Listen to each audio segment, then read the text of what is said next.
So, good morning. My name's Robert Fitzgerald. I'm the director of the Inspire Centre here at the University of Canberra. And I'm going to talk a little bit about some of the work we've been doing over the last few years. Some of that's related to spatial reasoning. Some of it's related to different approaches to design. And some of it's related to some of the research projects that we've been working on. My background, I trained originally as a primary school teacher, then retrained as a secondary high school maths teacher. And my PhD was an examination of the way children solved probabilistic problems, or looking at what we refer to as covariation judgment. So I've had a long interest in some of the ways that we approach maths education and its interaction, I suppose, with approaches to thinking and styles of thinking, or thinking processes in particular. The Inspire Centre, for those that haven't seen it, was built about 5 years ago. It was designed to be a lead research and practice facility at the university, specifically around improving teaching and learning, or through technology-enhanced teaching and learning. And so that's been a little bit of a theme throughout the whole lot of work we've done. And it hasn't just been a digital piece of work. It's also been an analogue piece of work that I'll talk a little bit more about as well. So today we've got a couple of things. One, I'm going to talk for about half an hour, a little bit about the work and one of the new projects that we're working on called HoloLens. I'd also like to talk about some of the work we plan to be doing with Samsung, and we've had some great support from Samsung. And I know I'm fading in and out. Just let me know if that's a problem. Can you hear me okay? All right. And I'll talk about how some of that work's going to be playing out, and it relates to specifically some of the approaches around design thinking that we've been doing in the Inspire Centre. We've got a range of technologies that you're going to get a chance to see today if you haven't seen them. Obviously, a phone, a Samsung phone, and some work we've been doing with some very simple devices. These are little currency magnifiers. They're 60x microscopes. They're $3. We've been putting those on phones and getting kids to explore the physical environment, take pictures, take videos, as a way of sort of generating a sort of curiosity-driven approach to science. That's a part of a project called Phone Labs. We've also been doing a lot of work around tablet-based AR or trigger-based AR. AR is augmented reality, and we've had a project for the last 4 years, an Office of Learning and Teaching project, looking at the application of AR to higher education. The virtual reality, the Gear VR that we're working with Samsung, you'll have a chance to have a look at some of these things as well. And of course, if you haven't seen it, this is Microsoft HoloLens, and a project that we're just about to start that SERC's been successful with, working in a school in Canberra. We're the only school in the world that's going to be trialling this device. That brings with it great responsibility around that. I've been in teacher education, but also technology education for about 25 years. And I know that the rhetoric does not always match the reality here. So we've put a lot of money into technology in schools, and often we haven't seen the changes to pedagogy, to practice, and more broadly around adoption. We've also been working in developing countries, so Pakistan and Cambodia, on agricultural research projects, using very low-cost, robust technology around mobile phones in particular, about ways of enhancing communication and exchange in agricultural value chains. So again, the technology theme is an important one. The approaches that we've taken with working with stakeholders has been an important one, and the design thinking is a key part of that. But one thing that runs throughout this for me is this notion of sort of visible learning, or the role of visual thinking in improving practice. In agriculture, there's a very common phrase in agricultural extension, which is called seeing is believing. If you want to convince a farmer to adopt a new practice, or to at least investigate whether that practice might be useful to their practice, the importance of an agricultural extension approach that actually allows them to see the result, the process and the product is very important. Tom mentioned one of those little refrains as math teachers that we've had, which is show you working. We sort of go on and on about this with kids. This is really important, of course, because the process and the product are intimately related, And in terms of diagnosing how things are going or whether they're not working well, we do need to understand some of that. All right, so that was a little bit about some of the background to the work we've been doing. Just to very quickly locate this into a broader, our focus is on STEM. We have some broader challenges in STEM. Some of those are related to the way that STEM becomes very siloed.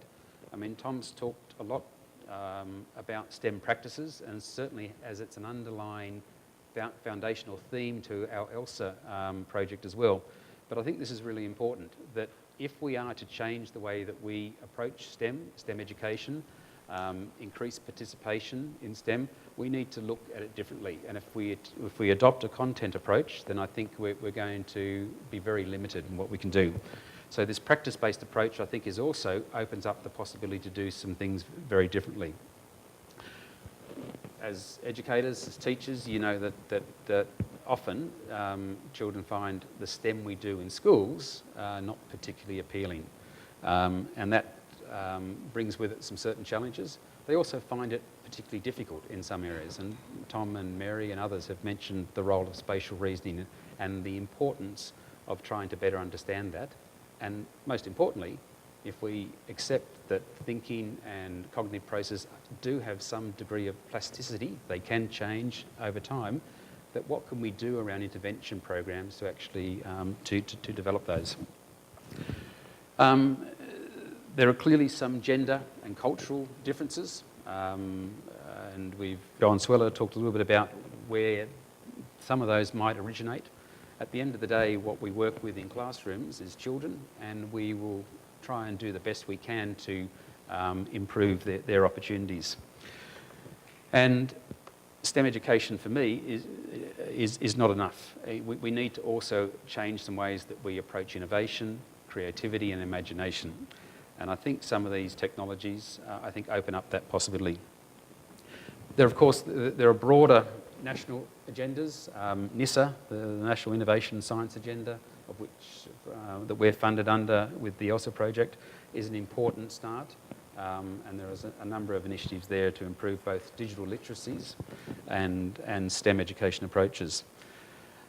There's a lot of discussion about what we might be able to do if we can improve these in terms of increased participation or prepare people for future jobs. But as Tom mentioned today, many of those future jobs we just don't know about.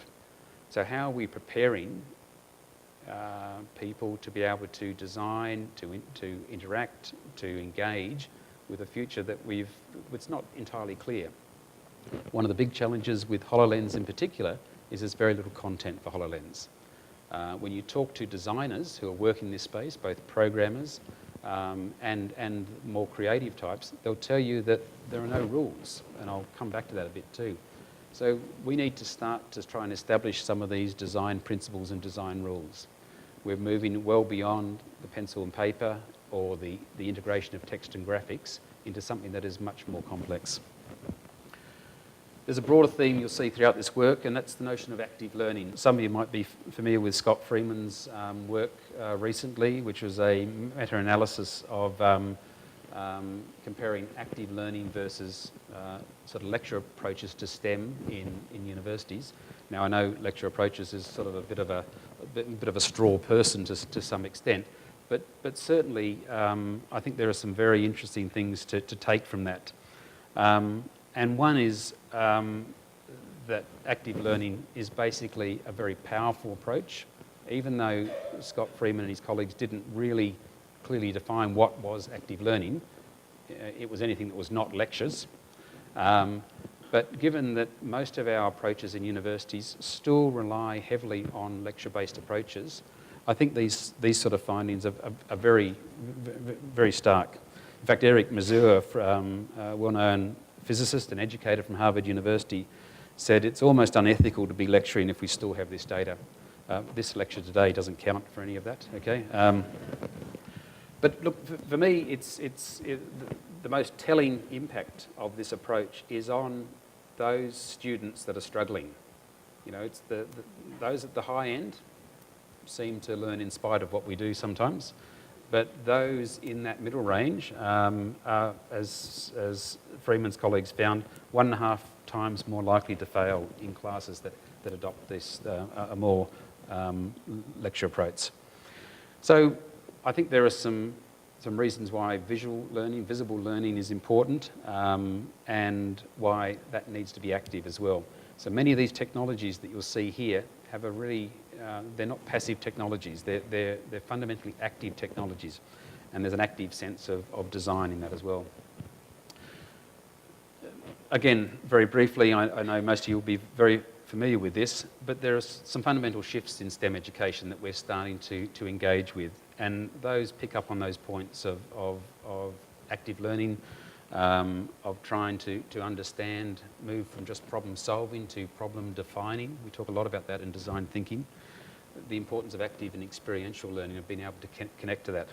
I often use this sort of anecdote from teaching in a country high school many years ago, where some of my best physics students in year 7 and year 8 were the kids from the farm, both boys and girls. They were the ones that are most able to connect with some of those basic physics concepts in those early secondary years than others. Now, of course, as that developed, as physics became, and the way we taught physics there became more abstract, they tend to lose interest, and for a whole lot of reasons.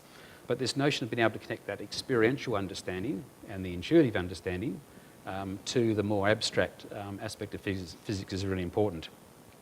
One of the projects that we've been working with Samsung is something called Phone Labs, which is actually, and again I'll come back to this in a second, but it's using the sensors that are in the phones to actually use this as a device for doing science.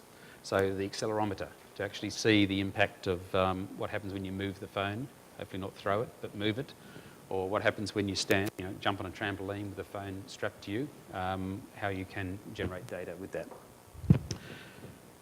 So one of the other things we've been doing through Inspire is around this approach to design thinking. I take a very eclectic view of design thinking, but I see it fundamentally as a way of engaging stakeholders, or engaging students, or engaging teacher education students. This notion of design is fundamentally a pedagogy. And it's a pedagogy that sort of embraces both active approaches as it does in terms of this more visual approach as well. It's also a technique that actually, they often talk about this notion of failing fast.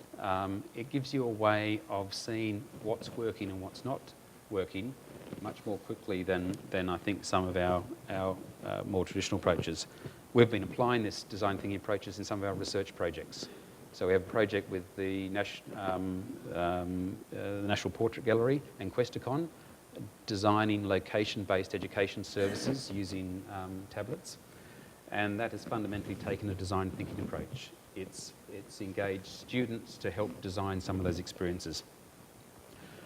I think Carolyn talked a little bit about this approach, this sort of flare in, flare out, this divergent and convergent thinking in her design process that we'll be drawing on for Elsa.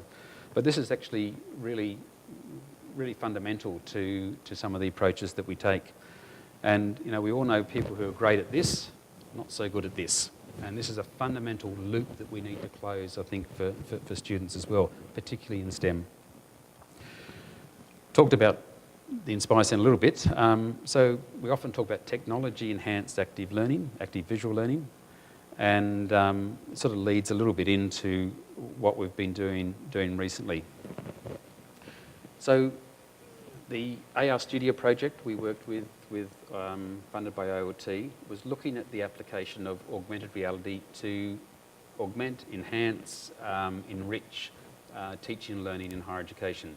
It was basically a trigger-based augmented reality, for those that are familiar. It wasn't quite the Pokemon version of AR, but it still was something that was most lecturers and many students found both, if you like, an alternative modality for teaching and learning, or multi-modality if you like, but also something that would allow them to engage in some of those design processes. So on the continuum, if you like, of where this fits, this AR was probably a little bit sort of down this end. What I'm going to show you today, and what we've got Matt here and Lee from the Inspire Centre, we're going to be looking at some of the Gear VR and the HoloLens technologies as well. We've only got 2 HoloLens, so it's going to be a bit of a bun fight, but hopefully we've got some other things to distract you. And as those of you who are teachers or have taught and know the general principles that apply when you use technology in a classroom, be prepared. That it doesn't always go the way it plans to go. So we have had a few problems with the wireless connection, because we're going to try and stream what the user sees in the HoloLens up onto this screen here as well. So the jury's out whether that's going to work at the moment. All right, so a couple of things about the augmented environment. And I think some of these, hopefully you'll see some connections with the whole notion of spatial reasoning, but also see some connections with something I'll come back to around this notion of 4-dimensional thinking, if you like, 3-dimensional thinking across time. Most of the online interactive games that people play, most of these experiences with Gear VR and HoloLens actually sort of embody much more complexity than we've had in a very traditional sort of static 2-dimensional environment. So how do we understand that to begin with? You know, whether this is working or not, how do we design for that? I think are all questions that many people are asking. The university's recently submitted an application to be on a simulation support panel for a government department to actually begin to explore how we might play a role in doing that design. But one of the key messages we get back from many of the people that we work with is that they're getting lots of interest and inquiries about trying to adopt these new technologies, but they don't always have the frameworks and the wherewithal to do that. So there's a range of things there about this notion of moving, about being able to manipulate objects, and a key part of what the HoloLens project is doing is actually looking at that application within a range of curriculum areas in the school. So I talked a little bit about technology-enhanced active learning. Just a couple of the images there, and just a little, for me, it's just a little reminder. This is not just about the digital. This is also about blending the digital and the analog. This is about the people and the technology. Charles Crook, many years ago, a professor in the UK, wrote a book, if I remember right, called Collaborative Interactions at, with, around computers.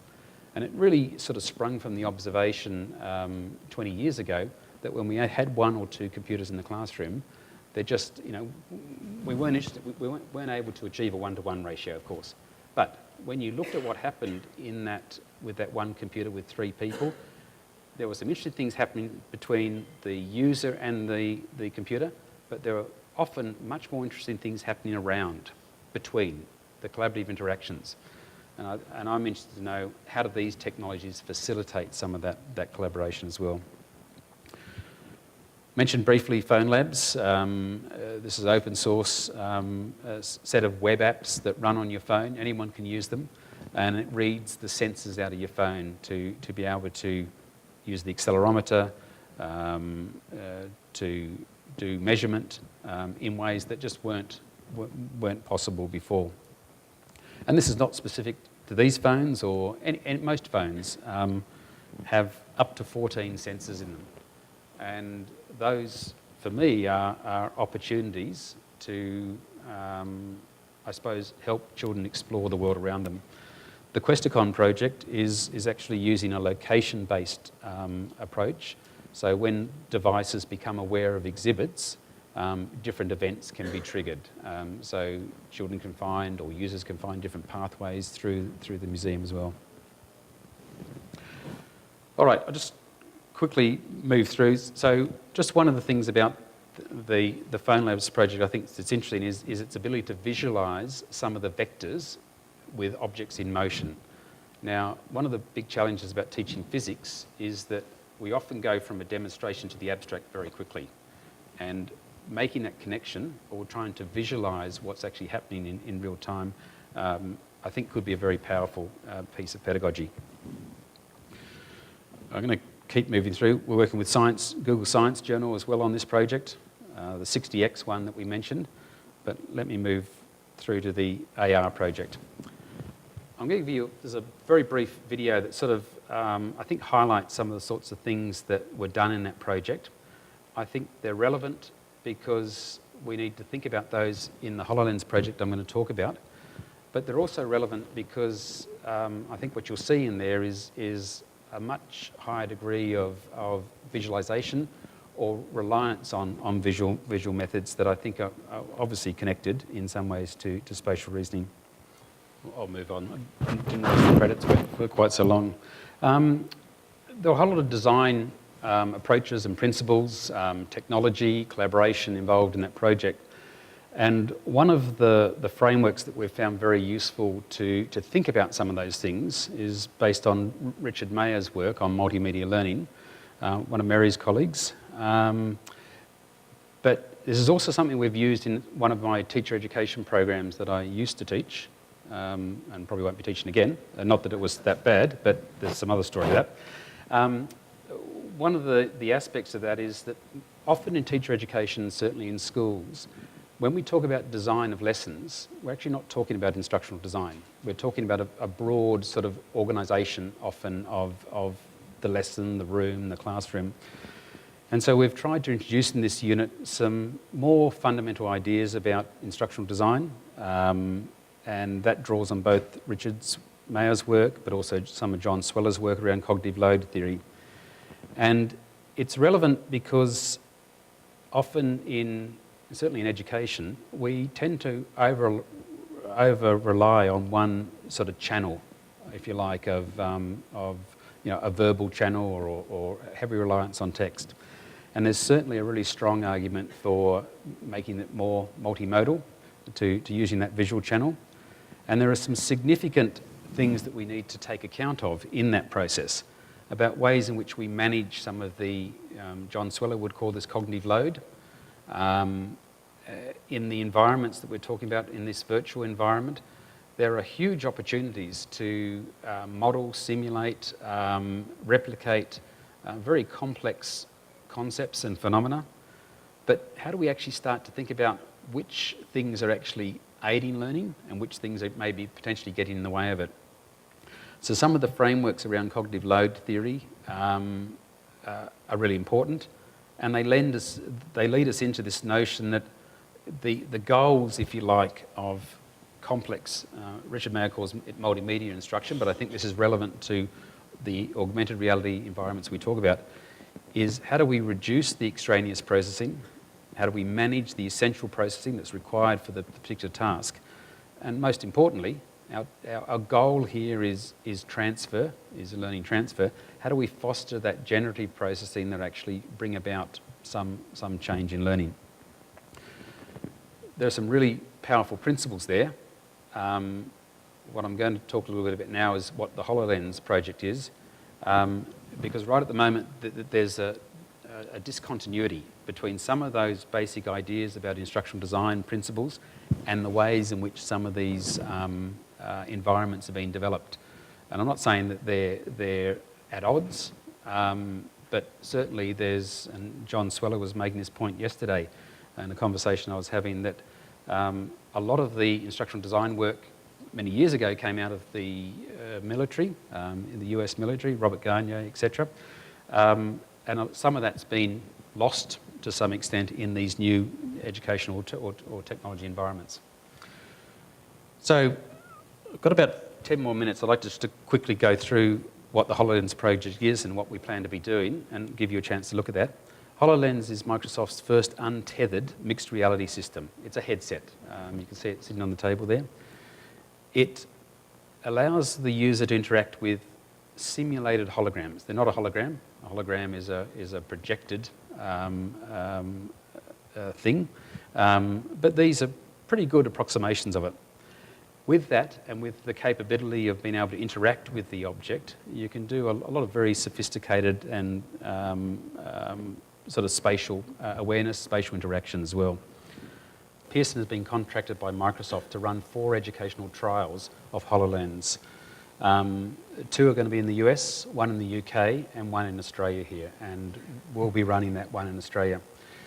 Working with a secondary school across 5 curriculum areas, and we've spent a week already talking to those teachers in that school around some of the problems of practice, if you like, that they face across their curriculum areas. This is not just STEM, this relates to history and art and some other areas as well.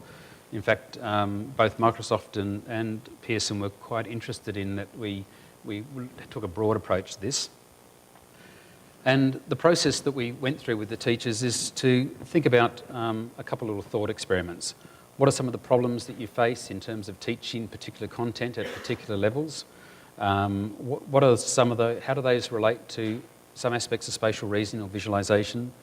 What are some objects, interactions, experiences that Pearson will develop here that could be developed that would help you in your day-to-day practice? So the project's very much located in the classroom. It's located in the existing curriculum that teachers are working with, their existing programs, and this is very much a sort of, finding a way for this to fit in to actually bring about some hopefully improvements in the way teachers teach and maybe children learn. So we've asked them to focus on some of those, and that 1 week that we worked with them was very generative in terms of ideas.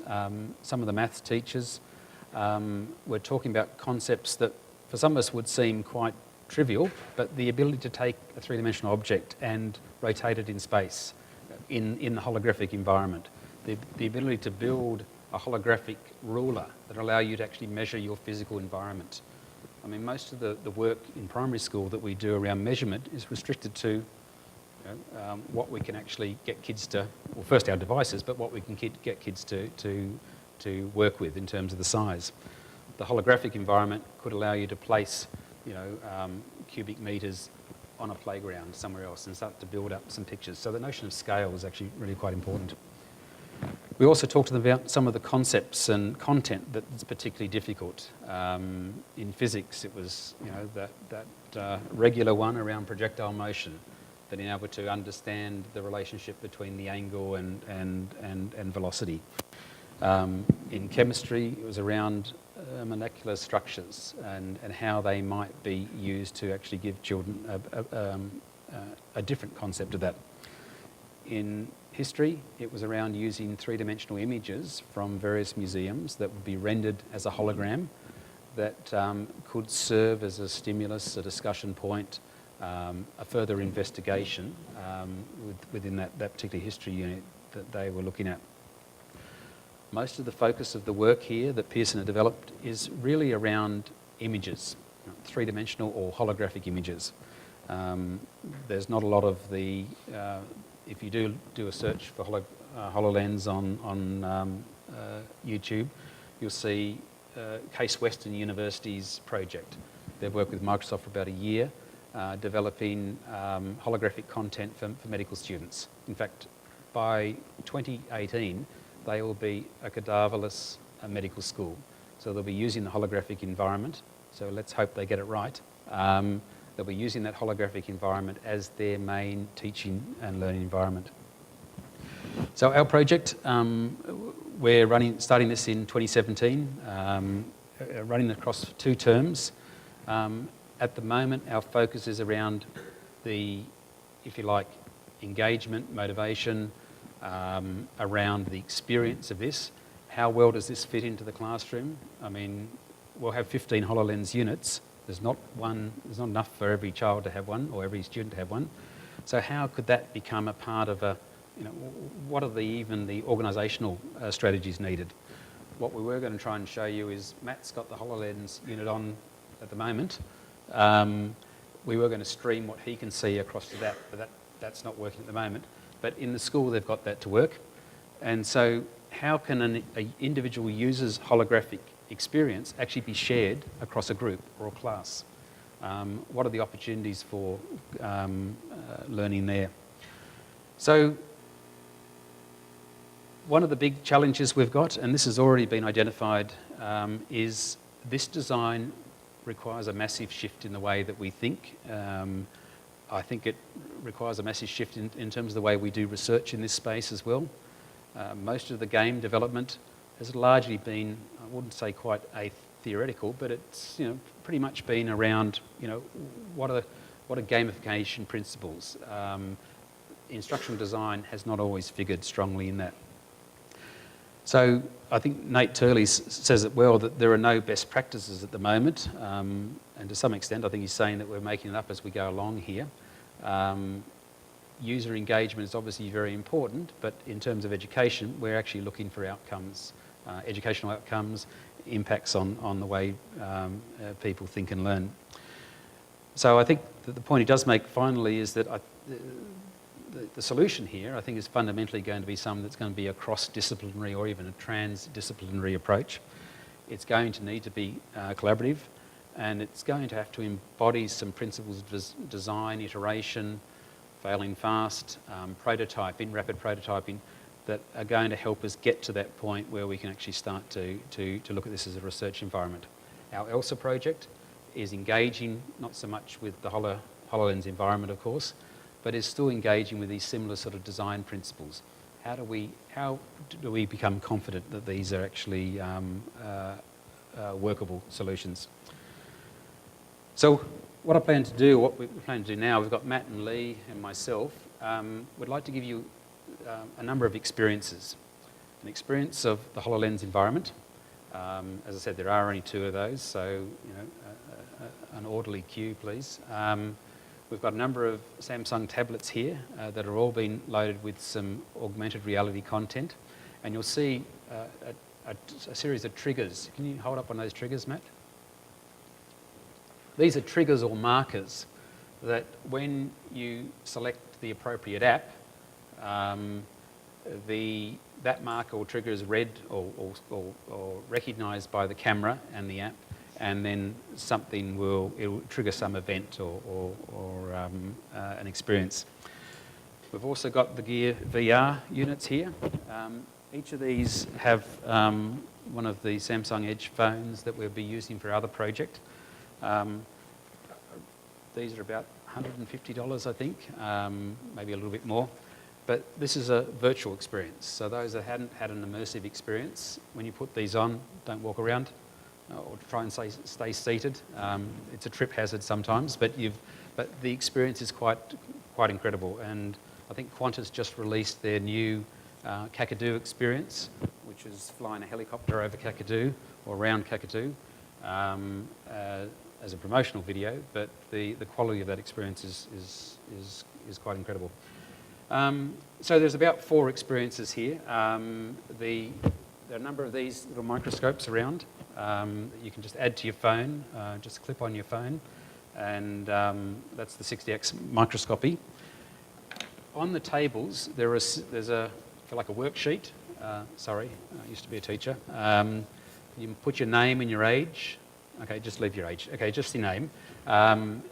And what I'd like you to do or reflect on as you're having these experiences is what you see as some of the contributions that some of these technologies might make around spatial reasoning or thinking, around the notion of how might it either inhibit or improve education.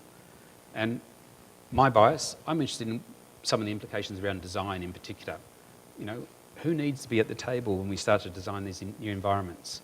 Most of the educational software that we've used in the past, and I'm talking going back 25 years, wasn't always developed by teachers, wasn't always developed by educators. Some of the most useful software I've seen wouldn't be even classed as educational. In fact, there's a story that's been doing the rounds for many years now about a CEO of a very large Australian game development company who had a principle of practice that whenever any one of his game developers mentioned the word education, they got the sack. It was a quick way to finish a product development cycle. So education, doesn't sell. So how can you still have things that have an educational bent or impact that maybe aren't necessarily categorised as education? So I'm going to ask you to discuss some of the implications for spatial reasoning, education, design in that. What I suggest is, Matt, what have we got on the tables? HoloLens, where's HoloLens going to be? Okay, so Matt, there's 2 HoloLens units. Yeah, we might do the HoloLens stuff up here. Okay.